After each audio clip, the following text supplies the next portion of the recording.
Egyptian or Kemetic origins of the Hermetic 7 principles of truth outlined in the Kybalion. In ancient Egypt dwelt the greatest adepts and the masters the world had known.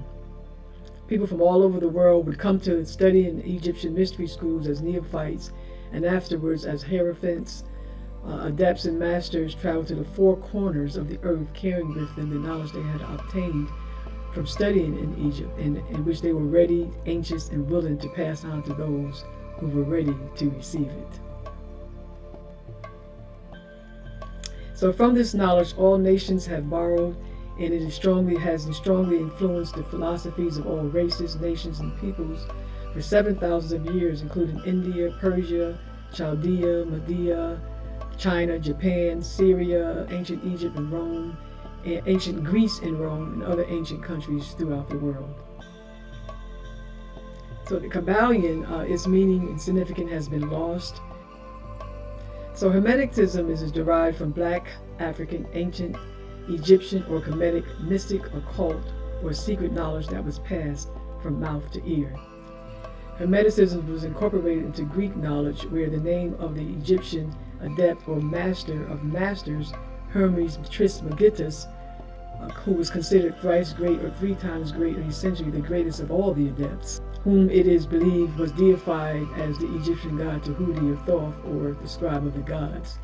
It is also speculated that the name Thoth was replaced with the Greek god Hermes, who was considered the messenger of the gods.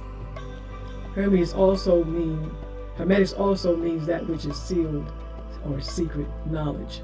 Thus, although Hermetics is referred to as Greek in Egyptian knowledge, it is really Greek transliterated and interpreted Egyptian knowledge. So the Hermetics are a collection of maxims, axioms, and percepts that were not understandable to outsiders, but were understood by students, where they were explained from mouth to ear by initiates. The art of the Hermetics, or alchemy, dealt with mental forces rather than material elements, the transmutation of one kind of mental vibration into another, instead of changing one kind of metal into another. So we, have heard of transmuting metal to gold, but this was really about transmuting one state of mind to another state of mind. But from what I understand, Egyptians were also transmuting metal to gold. So initiates learned the secret knowledge by going through the Egyptian mystery schools that were the center of knowledge throughout the world, and spread throughout Africa, Asia, Europe, North America, South America, Australia, and throughout its Catholic or universal brotherhood, those who studied in ancient Egyptian mystery schools, and through Persian, Greek, and Roman invasions, who got the knowledge and passed it as well. So what remains of the ancient Egyptian secret knowledge can be found in the Hermetica literature, a collection of Greek transliterated Egyptian texts from the 2nd and 3rd century that were translated into Latin and compiled into the Corpus Hermeticum by Italian scholars during the Italian Renaissance.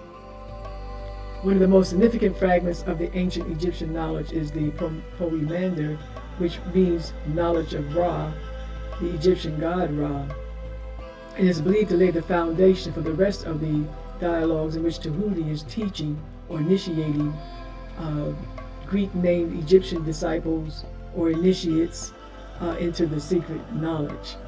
So included also in this knowledge is the Virgin to the World, where Osset is initiating Heru into the secret knowledge. Hermetics is also the source of modern-day science. Astrology became modern astronomy, alchemy became modern chemistry, and mystic transpersonal psychology became modern psychology.